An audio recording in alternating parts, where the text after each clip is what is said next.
Hello, a very good morning to all of you students. So today we are going to see a working of institutions. So let's see what we have here in this chapter. How is a major policy decision taken? अब कोई भी जो भी policy होती है वो उसकी decisions को किस तरह से लिया जाता है, तो चलिए देखते हैं आगे. A government order. On August 13, 1919, the government of India issued an order. It was called an office memorandum. Like all government orders, it had a number and is known by that OM number, which is 360123190. EST, which is SCT, dated a 13.8.1990. The Joint Secretary and an officer in the Department of Personnel and Training in the Ministry of the Personnel, Public Grievance and the Pension signed the order. It was quite short, barely one page. It looked like any ordinary circular or notice that you may have been in school. The government issued an order of every day on a different matter, but this one was very important and became a source of controversy for several years. Let us see how the decision was taken and what happened later. अब चलिए देखते हैं किस तरह से decision लिया गया और क्या हुआ उसके बाद. This order announced a major policy decision. अब इस ऑर्डर ने क्या है, काफ़ी ज़्यादा जो मेजर पॉलिसी डिसीजन था उसके बारे में कुछ कहा था. It said that the 27% of the vacancies in a civil post and the services under the government of India are reserved for the socially and educationally backward classes, which is SEBC, is another name for all those people who belong to the caste and that are considered backward by the government. The benefit of job reservation was till then available only to a scheduled caste and scheduled tribe. Now a new third category called SEBC was introduced, and only person who belonged to a backward class were eligible for this quota of a 27% jobs. Other could compete for this jobs. अब दूसरे जो है क्या कर सकते हैं, इस job के लिए compete कर सकते हैं, पर कहीं ना कहीं रिजर्वेशन कोटा जो है आ गया था SEBC कास्ट के लिए जो इंट्रोड्यूस किया गया था. The decision makers who decided to issue this memorandum, clearly such a big decision could not have been taken by the person who signed the document. The officer was merely implementing the instructions given by the Minister of the Personnel, Public Grievance and the Pensions, of which the department was a part. We can guess that such a major decision would have involved other major functions in our country. You have already read in the previous class about some of them. Let's go over some of the main points that you covered then. President is the head of the state and is the highest formal authority in the country. Prime Minister is the head of the government and actually exercises all the government powers. He takes most of the decision in the cabinet meetings. Parliament consists of the President and two houses, Lok Sabha and Rajya Sabha. The Prime Minister must have support of a majority of Lok Sabha members. So were all these people involved in the decision regarding the office memorandum. Now, the Prime Minister is the head of the government and actually exercises all governmental powers. He takes most of the decision in the cabinet meeting. Parliament consists of the President and two houses, Lok Sabha and Rajya Sabha. The Prime Minister must have the support of majority of Lok Sabha members. So were all these people involved in this decision regarding the office memorandum? Let us find out. This office memorandum was the culmination of a long chain of events. The government of India had appointed a second backward class commission in 1979. It was headed by the B.P. Mandal, hence it was popularly called the Mandal Commission. It was asked to determine the criteria to identify the socially and educationally backward classes in India and recommended steps to be taken for their advancement. And the commission gave its report in 1980 and made a many recommendations. One of these was that 27% of the government job be reserved for the socially educationally backward classes. मतलब कुछ decision ऐसे लिए गए जो भी reserve category के लोग हैं उनके लिए जो भी जॉब्स हैं या बाकी की चीज़ें उनमें क्या था, उन्हें बेसिकली रिजर्वेशंस मिलना था. The President of India is addressed to the Parliament announced the intention of the government to implement the recommendation of the Mandal Commission. On 6 August 1919, the Union Cabinet took a formal decision on implement the recommendation. Next day, Prime Minister V.P. Singh informed the Parliament about this decision through a statement in both the House of Parliament.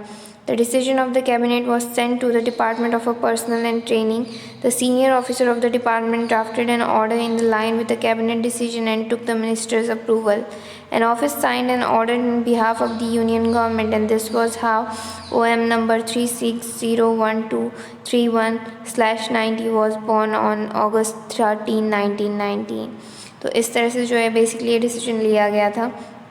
For the next few months, this was the most hotly debated issue in the country. अब ये उस समय के बाद क्या था, बहुत ही ज़्यादा डिबेटिंग इशू था, जिस तरह से रिजर्वेशंस और बाकी की चीज़ें जब आई थी तो it led to the widespread protests and the counter-protests, some of which were violent. People reacted strongly because this decision affected the thousands of job opportunity. Some felt that the existing inequality among the people of a different caste in India necessitated the job reservations. They felt this would give a fair opportunity to those communities who so far had not adequately been represented in government employment. Others felt that this was unfair as it would deny equality of opportunity to those who did not belong to a backward community. This would be a denied job even though they could be a more qualified. अब देखिए, अगर वो qualified है तो वो job मिलना है, अगर नहीं है तो भी उनको जॉब मिलना है. तो कहीं ना कहीं ये सारी जो प्रॉब्लम है ये ज़्यादा क्रिएट कर रही थी. मतलब जो बेसिकली उस पोजीशन के लायक है उसे वो चीज़ मिलनी चाहिए थी, पर कुछ जगहों पे जहाँ एजुकेशन कम भी है वैसे भी लोगों को मिल रहा था. तो कहीं ना कहीं लोगों के बीच में जो है ये प्रॉब्लम काफ़ी ज़्यादा बढ़ गई थी एक दूसरे के लिए. So now here we'll start with the need for political institutions. So why we are needing a political institution, the main reason behind this we are going to see here in this paragraph. We have seen one example of how the government works. Governing the country involves various such activities. For example, the government is responsible for ensuring a security to the citizen and providing a facility for education and health to all. It collects taxes. It collects the taxes and spends the money, thus raised on administration, defense, and the development programs. It formulates and implements the several welfare schemes. Some persons have to take a decision on how to go about this activity. Others have to implement this decision. If a dispute arises on this decision or in their implementation, there should be someone to determine what is right and what is wrong. It is important that everyone should know who is responsible for doing what, and it also important that this activity keep taking place even if the person in the key position change. So the attend to all this task, several arrangements are made in all the modern democracies. Such arrangements are called the institutions. अब देखिए basically यहाँ पे need for political institutions की बात क्यों बोली गई है. इसमें ये बताया गया है कि कभी भी कोई डिसीजन अगर लिया जा रहा है किसी के बेनिफिट्स के लिए, डेवलपमेंट के लिए या विकास के लिए, तो उस चीज़ का एक प्रॉपर रिस्पॉन्सिबल पर्सन होना चाहिए कि किसने उस डिसीजन को एक्सेप्ट किया है, रेगुलेट किया है, ताकि बाकी की चीज़ें जो हैं वो और भी ज़्यादा क्लियर रह सकें. इसके साथ साथ ये सारी चीज़ें होने का एक और फ़ायदा ये भी है कि कल को अगर वो पर्सन चेंज हो जाता है तो उसके बाद जो पर्सन आ रहा है उसकी अथॉरिटी में क्या चीज़ हुई है क्या नहीं. तो कहीं ना कहीं हमें जो बेसिकली अगर हम इंस्टीट्यूशंस की बात करें तो इस तरह का प्रॉपर अरेंजमेंट जो है इसे ही हम क्या कहेंगे, institution. A democracy works well when these institutions perform functions assigned to them. The constitution of any country lays down basic rules on the powers and function of each institution.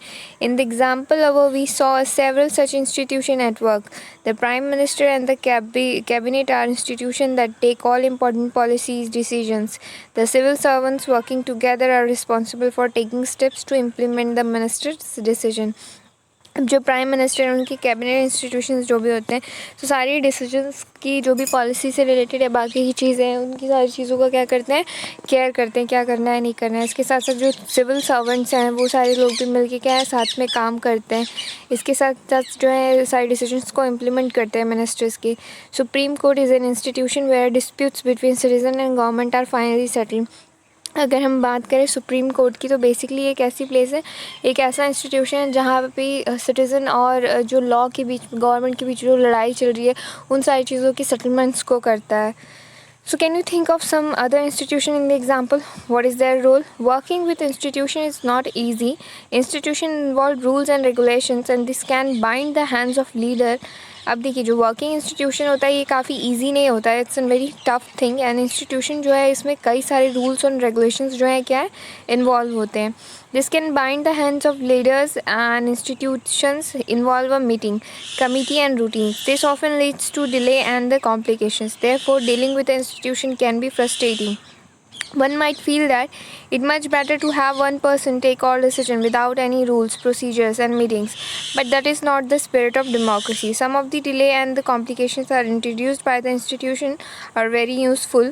They provide an opportunity for a wider set of people to consult in a decision. Institutions make it difficult to have a good decision then taken very quickly, but they also make it equally difficult to rush through the bad decisions. अब देखिए अगर हम बात करें decisions की तो कहीं ना कहीं ये जो चीज़ चली आ रही है कई बार क्या मतलब ये सोचना कि सारे डिसीजन एक पर्सन की अथॉरिटी में दे दे और वो सारी चीज़ों का सही गलत हिसाब रखे, कहीं ना कहीं ये थोड़ा रिस्की भी है क्योंकि कहीं ना कहीं हम इस तरह से एक तानाशाह जो सरकार की बात करें वैसा हो जाएगा। लेकिन अगर हम जिस तरह का इंस्टीट्यूशन करें जहाँ पे सभी लोगों का म्यूचुअल डिसीजन होना ज़रूरी है, उसे बहुमत से लागू होना ज़रूरी है, तो ये कहीं ना कहीं फ़ायदेमंद है। हाँ, इसका अपना एक हम कह सकते हैं डिफ़ेक्ट है कि इसमें सारे डिसीजन लेने में देरी हो जाती है, जो कि कहीं मानी जा रही है गलत है, पर कहीं ना कहीं ये सही भी है क्योंकि इन्हीं देरियों की वजह से हम कई बार जो बैड डिसीजन है वो लेने से बच जाते हैं। So this is a good thing. Now we see the parliament. अब पार्लियामेंट के बारे में हम देखेंगे यहाँ आगे। In the example of the office memorandum, do you remember the role of the parliament? Perhaps not. Since the decision was not taken by the parliament, you might think that the parliament had no role in it. But let's us go back to the story and see whether the parliament figures in it. Let us recall the points made earlier by completing the following sentence. The report of the Mandal Commission was discussed and the President of India mentioned this in this. The Prime Minister made a decision was not directly taken in the Parliament, but a parliamentary discussion on the report influenced and shaped the decision of the government. They brought a pressure on the government to act on the Mandal recommendation. If the Parliament was not in the favor of decision, the government could not have gone ahead with it. Can you guess why? Recall what you read about the parliament in the earlier class and try to imagine what parliament could have done if it did not approve the cabinet's decision. अब देखिए parliament के बारे में बताया है तो यहाँ पे कुछ बेसिक सेंटेंसेस दिए गए हैं, जैसे कि जो अगर हम रिकॉल करने के लिए बनाया कि जो रिपोर्ट मंडल कमीशन है वो डिस्कस होता है, प्रेसिडेंट जो है इंडिया का मेंशन करते हैं, इसके साथ साथ प्राइम मिनिस्टर जो भी हैं वो कई सारे डिसीजन जो है वो डायरेक्टली नहीं लेते बल्कि पूरे डिस्कशंस के साथ लेते। तो कई सारी पॉइंट्स और चीज़ें हैं जो कि यहाँ पे बताई गई हैं, उनके हिसाब से क्या है डिसीजन लिए जा रहे हैं। So why do we need a parliament? Here we are gonna see कि why the reason behind why we need a parliament. So let's see what we have here in this. In all democracies, an assembly is collected a representative exercise supreme political authority on behalf of the people. In India, such a national assembly of the elected national assembly of the representative is called the parliament. At the state level, this is called a legislative assembly. This name may vary in different countries, but such as assembly exists in every democracy. It exercises a political authority on behalf of the people in many ways. अब देखिए यहाँ पे बताया गया है कि जो भी ये पार्लियामेंट है इसे हम लेजिस्लेटिव असेंबली भी बोलते हैं। यहाँ पे जो है कई तरह के डिसीजंस लिए जाते हैं, एक दूसरे से डिस्कस किए जाते हैं, तो ये सारी बातों को यहाँ पे बताया गया है। तो चलिए देखते हैं किस तरह से कितने वेज में ये सारी चीज़ों को डील करता है। Parliament is the final authority for making a laws in any country, and this task is of law making a legislation is crucial that these assemblies are called a legislatures. अब देखिए parliament जो है ये final authority है, कई सारे laws को बनाने के लिए यूज़ होता है। ये टास्क जो है कई सारी लॉज मेकिंग के लिए, लेजिस्लेशन के लिए, तो ये काफ़ी ज़्यादा क्या है क्रूशियल है, and this is why we called a legislature. Parliament all over the world can make a new laws and change existing law. Parliament जो है कई तरह के नए लॉ लेके आता है और कई सारे एग्जिस्टिंग लॉ को चेंज भी करता है, और abolish existing laws and make a new ones in their place. और कई सारे लॉ जो अगर गलत है उसे नहीं मानने, उसे तो अमान्य करके और नए भी लॉ को क्या किया जाता है, नए लॉ को भी इंट्रोड्यूस किया जाता है. Parliament all over the world exercise some control over those who run the government. In some countries like India, this control is direct and full. Those who run the government can take a decision only so long as they enjoy and support of the parliament. अब देखिए कहीं ना कहीं जो parliament है पूरे world की जो चीज़ें हैं उस पर एक्सरसाइज करता है, सारी चीज़ों को हिसाब से अपने हिसाब से गवर्नमेंट जो है उसी के हिसाब से रन करता है, कंट्रोल करते हुए. कंट्रीज़ अगर हम इंडिया की बात करें तो ये जो इसका कंट्रोल है कैसा डायरेक्ट है और फुल है, क्योंकि जो भी गवर्नमेंट चला रहे हैं उनके डिसीजन क्या है डायरेक्टली नहीं लिए जाते, पूरे सपोर्ट के साथ यानी बहुमत के साथ. अगर सही है तो आगे बढ़ाए जाएंगे, नहीं तो नहीं. Parliament control all the money that government have in most country. Any the public money can be spent only when the parliament sanction it. Parliament is the highest forum of the discussion and debate on public issues and national policy in any country. Parliament can seek information about any matter. अब किसी भी information के regarding अगर कोई information चाहिए या बाकी की चीज़ें तो क्या कर सकते हैं, उस पर बात कर सकते हैं, उन्हें जान सकते हैं. Now we see the two houses of a parliament. अब देखिए पार्लियामेंट में क्या होती हैं, दो हाउसेज होती हैं जैसे कि आप सभी जानते हैं, एक राज्यसभा और एक लोकसभा. तो इसके बारे में ही जो है बताया गया है यहाँ पे. Since the parliament plays a central role in modern democracies, most large country divided the role and power of the parliament in two parts. They are called the chambers or the houses. अब देखिए जो parliament की अगर बात करें तो इसका central role जो है, इसमें दो मॉडर्न डेमोक्रेसी है तो इसमें दो रोल्स होते हैं इसके. Power of the parliament in two parts. They are called chambers और हाउसेस. और इन्हें क्या कहते हैं, चैम्बर्स या फिर हाउसेस कहते हैं. One house is usually directly elected by the people. अब जो एक हाउस होता है उसमें जो लोग इलेक्ट होकर आते हैं वो डायरेक्टली पीपल्स के द्वारा, इन लोगों के द्वारा इलेक्ट करके आते हैं. And exercise the real power on behalf of the people. और वो रियल पावर को एक्सरसाइज करती हैं on behalf of the people, यानी हमारी जनता की ओर से चुने गए जो हैं. And the other one is the second house, which is elected indirectly and performs some special functions. The most common work for the second house is to look after the interest of various states, regions and the federal unit. अब जो इनका काम है, इनका काम क्या है, ये जो इनडायरेक्टली ये अपॉइंट होके आते हैं और ये कई तरह के स्पेशल फंक्शंस पे जो है वो काम करते हैं, उस पर ध्यान देते हैं. In our country, the parliament consists of two houses. The two houses are known as the Council of State, which is the Rajya Sabha, and the other house is of the House of People, which is the Lok Sabha. The President of India is a part of the parliament, although she is not a member of either houses, and that is why all law made in the houses come into force only after they receive the assent of the President. You have read about the Indian Parliament in earlier classes from the chapter 4. You know how the Lok Sabha elections take place. Let us recall some key difference between the composition of these two houses of the Parliament. Answer the following for the Lok Sabha and the Rajya Sabha. What is the total number of members and what elects the members? What is the length of the term and can house be dissolved or is it permanent? यहाँ पे कुछ questions raise किए हैं, चलिए देखते हैं उसके आगे बताया क्या है उसके बारे में. Which of the two houses is the more powerful? It might appear that the Rajya Sabha is more powerful, for sometimes we call the upper chamber and the Lok Sabha the lower chamber, but this does not mean the Rajya Sabha is more powerful than the Lok Sabha. This is just an old style of speaking and not the language used in our constitution. Our constitution does give the Rajya Sabha some special powers over the state, but on most matters the Lok Sabha exercises the supreme power. Let us see. अब देखिए कुछ cases में जो है लोकसभा जो है supreme power exercise करता है, वो क्या है कंडीशंस देखेंगे हम आगे. Any ordinary law needs to be pass by both the houses. कोई भी लॉ हो उसे बोथ द हाउसेस की परमिशन की ज़रूरत होती है पास होने के लिए. But if there is a difference between the two houses, the final decision taken in a joint session in which members of both the houses sit together. Because of the larger number of members, the view of the Lok Sabha is likely to prevail in such a meetings.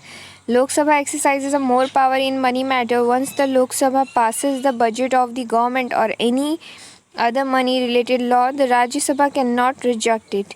The Rajya Sabha can only delay it by 14 days or suggest changes in it, and the Lok Sabha may or may not accept these changes. Most importantly, the Lok Sabha controls the council of a minister. Only a person who enjoys the support of the majority of the member of the Lok Sabha is appointed the Prime Minister. Majority of Lok Sabha members say they have no confidence in the Council of Ministers. All ministers, including the Prime Minister, have to quit. The Rajya Sabha does not have this power. अब देखिए यहाँ पे जो power के बारे में बताया गया है, इसमें बताया गया है जो लोकसभा के पास इस तरह का पावर है, ये पावर किसके पास नहीं है, राज्यसभा के पास ये वाला पावर नहीं है. अब हम देखेंगे आगे which is a political executive. अब पॉलिटिकल एग्जीक्यूटिव क्या होता है, किस तरह से वर्क कर रहा है, हम देखेंगे. एक्चुअल टर्म में अगर देखा जाए तो जो भी नेता है या जो भी नेता के साथ काम कर रहे हैं लोग हैं, जो उनके ऑफिशियली सारी चीज़ें संभाल रहे हैं, they all are consider as the political executive.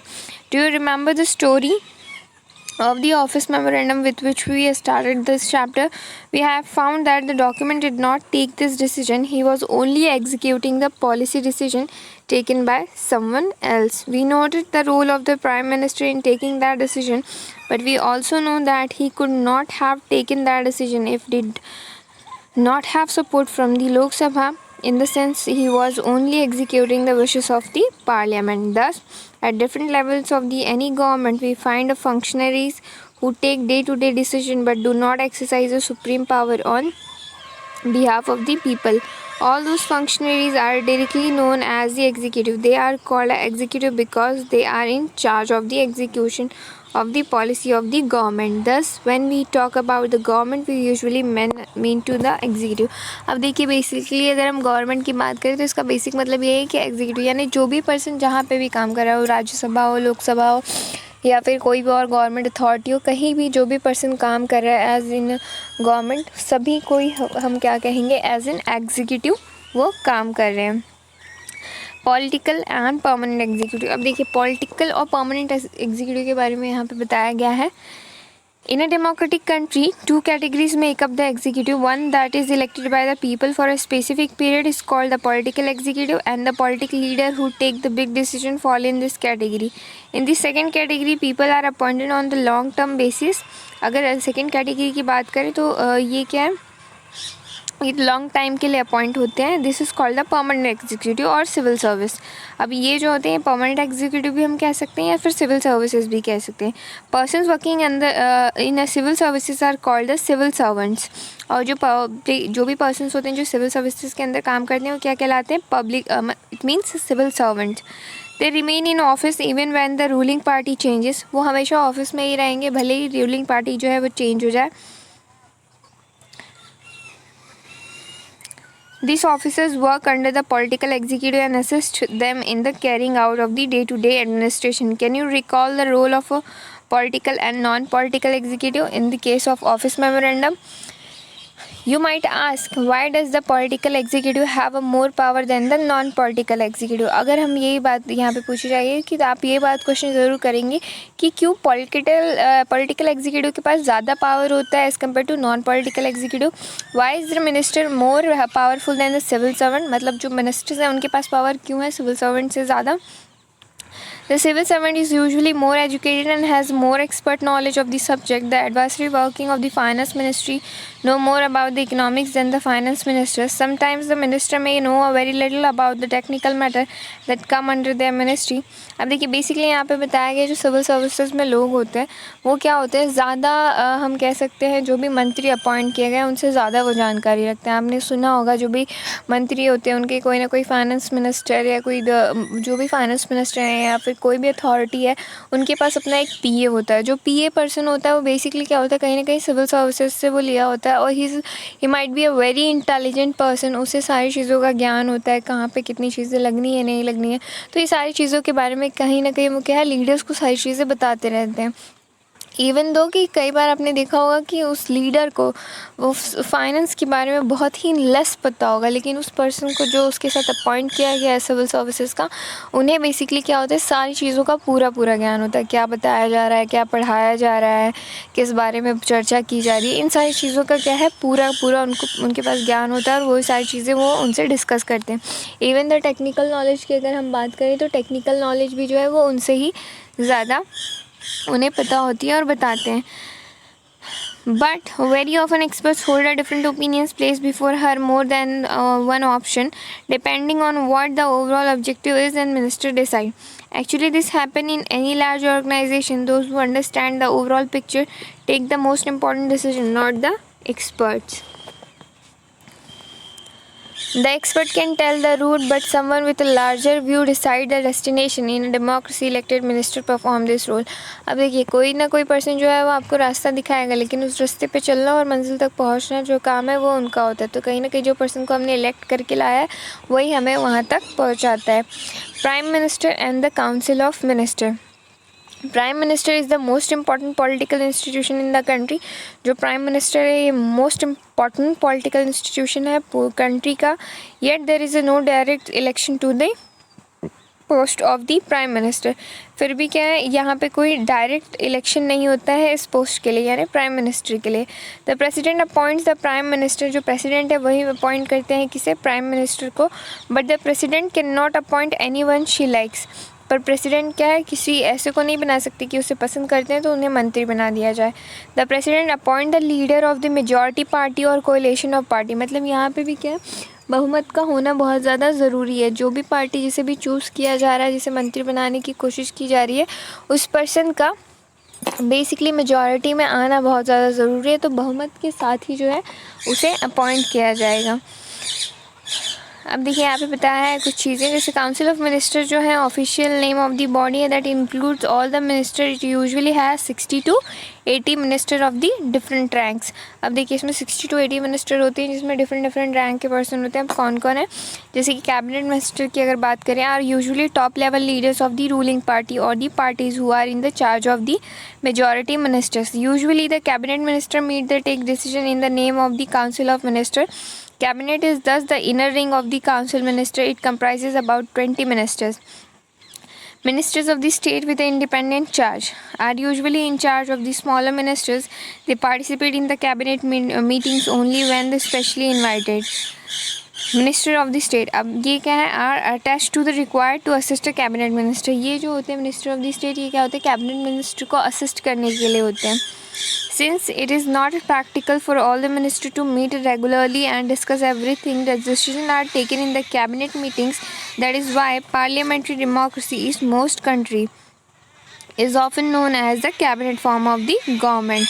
तो ये जिस तरह की मिनिस्ट्रेसी चल रही है, यानी जो पार्लियामेंट्री डेमोक्रेसी है, इसे ही हम कैबिनेट फॉर्म ऑफ गवर्नमेंट भी कहते हैं. The cabinet work as a team and the minister may have a different view and opinions, but everyone has to own up every decision of the cabinet. यानी cabinet का जो भी decision लिया गया है, सभी को उस डिसीजन को क्या करना होता है, मानना होता है. No ministers can openly criticize any decision of the government, even if it's about another ministry or department. Every ministry has the secretary and who are civil servants, and the secretary provides the necessary background information to the minister to take decision, and the cabinet as a team assisted by the cabinet secretary and this includes the many senior civil servants who try to coordinate the working of the different minister. अब देखिए जो भी चीज़ें कर रहे हैं, बोल रहे हैं, पढ़ रहे हैं, तो इसमें से कोई भी जो डिसीजन लिया गया है उसे ओपनली कोई क्रिटिसाइज़ नहीं कर सकता. यानी सारे डिसीजंस की रिस्पेक्ट करना है, भले ही वो उनके हाउस ऑफ डिपार्टमेंट की हो या किसी और हाउस ऑफ डिपार्टमेंट की हो. इसके साथ साथ जो कैबिनेट मिनिस्टर होते हैं उनके साथ असिस्ट करने के लिए जो भी सिविल सर्वेंट लगाए जाते हैं, जो भी सिविल पर्सन्स होते हैं, वो उनको जो भी नेसेसरी बैकग्राउंड के बारे में जानना होता है, जो उनके लिए ज़रूरी है, वो सारे ज्ञान को क्या करते हैं, वो उन्हें प्रोवाइड करते हैं. Power of the prime minister. अब पावर क्या है प्राइम मिनिस्टर की, वो हम देखेंगे. द कॉन्स्टिट्यूशन डज नॉट से very much about the power of the prime minister or the minister or their relationship with each other, but as head of the government the prime minister has a wide ranging power. He chairs the cabinet meeting, he coordinates the work of the different department. His decisions are final in case of a department. He exercises general supervision of a different minister. All the prime minister distributed and the distributed work to the minister. He also has the power of dismiss minister when the prime minister quit. The entire ministry quit. Thus, if the cabinet is the most powerful institution in India, within the cabinet it is the prime minister who is the most powerful. The power of the prime minister in all the parliamentary democracies of the world have increased so much in recent decades that parliamentary democracies are sometimes seen as the prime ministerial form of the government. As a political party have come to play a major role in the politics, the prime minister control the cabinet and the parliament through the party. The media also contribute this trend by making a politics and election as a competition between top leaders of the party. In India too, we have seen such a tendency towards the concentration of the power in the hands of the Prime Minister. Jawaharlal Nehru, the first Prime Minister of the India, exercised an enormous authority because he had great influence over the public, and Indira Gandhi was also a very powerful leader compared to her colleagues in the cabinet. Of course, the extent of power wielded by the Prime Minister is also dependent on the personality of the person holding that position. However, in recent years, the rise of coalition politics has imposed a certain constraint on the power of the Prime Minister. अब देखिए यहाँ पे बताया गया basically prime minister की power के बारे में बताया गया है कि प्राइम मिनिस्टर जो है वो कितना ज़्यादा पावरफुल पर्सन होता है. अगर वो बेसिकली अपनी मिनिस्ट्री से क्विट करता है तो पूरा का पूरा कैबिनेट मिनिस्टर्स जो भी हैं वो पूरा की पूरी मिनिस्ट्री क्या है क्विट हो जाती है. इसके साथ साथ कई तरह के जो इम्पोर्टेंट डिसीजंस हैं वो यही लेते हैं और उसे फॉलो करते हैं. अब हम देखेंगे प्रेसिडेंट. अब प्रेसिडेंट के बारे में हम जानेंगे यहाँ आगे. While the Prime Minister is the head of the government, the President is the head of the state. In our political system, the head of the state exercises only a nominal power. The President of India is like the Queen of Britain, whose functions are to a large extent ceremonial, and the President supervises the overall functioning of all the political institutions in the country so that they operate in a harmony to achieve the objective of the state. The President is not elected directly by the people. The elected members of the parliament and the elected member of the legislative assembly elect her. अब देखिए basically क्या होता है, जो president होते हैं parliament उन्हें directly जो है अपॉइंट नहीं किया जाता बल्कि इनडायरेक्टली जो जिन्हें हमने चुन के भेजा है वो तो मेंबर ऑफ पार्लियामेंट और जो एमएलएज होते हैं ये लोग मिलके जो है प्रेसिडेंट को इलेक्ट करते हैं जो भी सही बनना है. और प्रेसिडेंट की जो है इंश्योर करते हैं कि सो भी चीज़ें रिप्रेजेंट कर रही है एंटायर नेशंस को, सारी चीज़ें प्रॉपर हो. और बेसिकली प्रेसिडेंट ही जो है वो पूरे एंटायर नेशंस को रिप्रेजेंट करता है. This ensures that she remains only on a nominal executive. और यही इंश्योर करता है कि जो प्राइम मिनिस्टर है बेसिकली देखिए at the same time president can never claim the kind of direct popular mandate that the prime minister can. मतलब ज़्यादातर पावर जो कहीं ना कहीं प्राइम मिनिस्टर के हाथ में कोई सारी चीज़ें डायरेक्टली क्लेम नहीं की जा सकती हैं.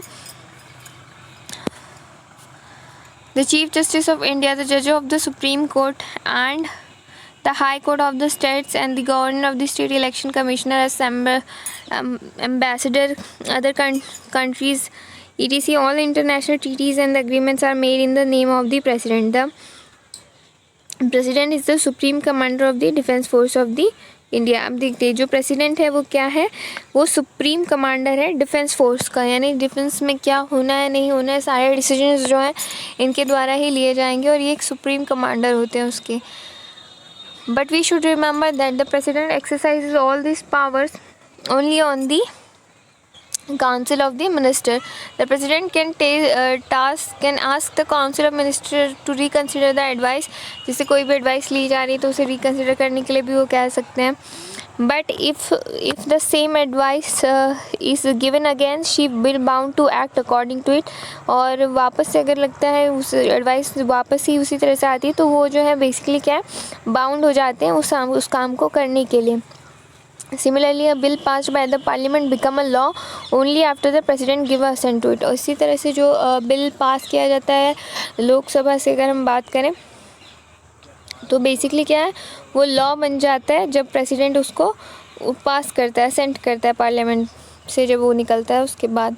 If the parliament wants she can delay this. If president want she can delay this for some time and send the bill back to the parliament for a reconsideration. अगर उन्हें लगता है कि इस बिल में और भी किसी तरह के सुझाव की रिकन्सिडरेशन की ज़रूरत है तो वो क्या कर सकती हैं वापस उस बिल को भेज सकती हैं रिकन्सिडरेशन के लिए कि इस पर वापस से क्या किया जाए उसे रिकन्सिडर किया जाए. So you may wonder what does the president really do. अब आप सोचोगे कि प्रेसिडेंट जो है वो करता क्या है रियल में. Can she do anything on her own all, मतलब क्या वो कोई भी काम कुछ भी जैसा हो जाए वैसा कर सकती है. There is a one very important thing she would do on her own is appoint the Prime Minister. When a party or coalition of parties secures a clear majority of election, the President has appointed the leader of the majority party or the coalition that enjoys the majority support in the Lok Sabha. When no party or coalition gets a majority in the Lok Sabha, the President exercises her discretion. Then अब basically देखिए, जो भी लोकसभा और राज्यसभा ये लोग मिलकर जिस तरह का डिसीजन लेते हैं मेजॉरिटी में, उसे ही बेसिकली क्या किया है, उस ओपिनियन मिनिस्टर को मेजॉरिटी में सपोर्ट किया जाता है लोकसभा में. और इन सच केस में जो है क्या होता है, president can ask a newly appointed minister to prove the majority support of the Lok Sabha within a specified time. और उसे जो है एक स्पेसिफाइड टाइम में उसे उसको प्रूव करना होता है. अब हम देखेंगे जुडिशरी. अब देखिए जुडिशरी में क्या बताया गया है. बेसिकली ये न्याय व्यवस्था से रिलेटेड है, मतलब किस तरह की न्याय व्यवस्था चल रही है, उसमें क्या क्या चीज़ें हैं उनके बारे में यहाँ पे हमें बताया गया है.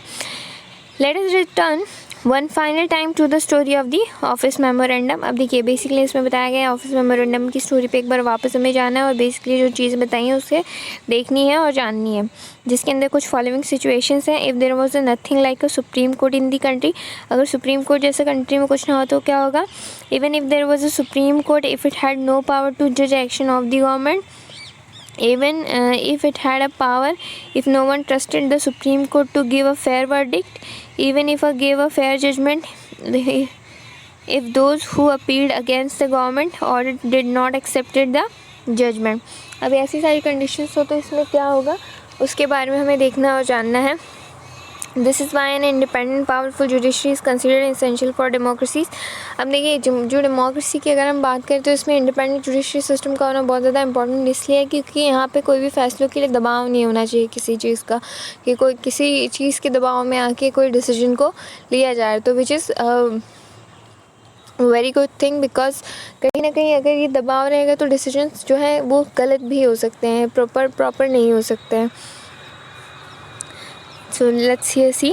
अब देखिए it's a decision are binding all over the court to the of the country. It can take up any dispute between citizen of the country, between the citizen and the government, between two or more state government and between the government at the union and the state level. अब देखिए इसमें बताया कि कैसे कैसे जो है किस तरह के डिस्प्यूट्स जो हैं वो ले सकता है बिटवीन द सिटीजन्स, हो गवर्नमेंट हो या स्टेट गवर्नमेंट हो.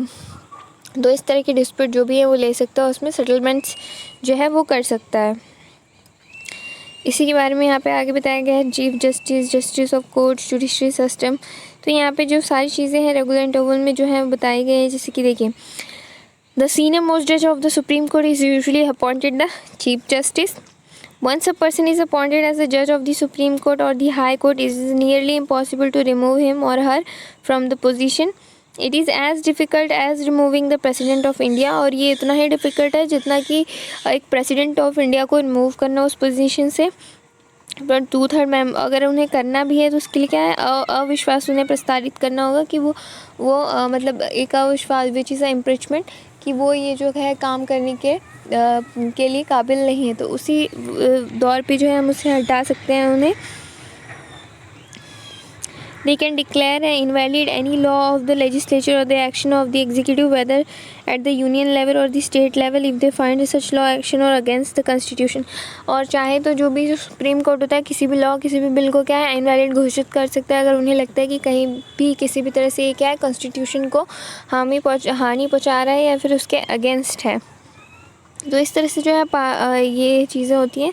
नाउ इसी है thus they can determine the constitution validity of any legislation और action of the executive in the country when it is challenged before them. This is known as the judicial review.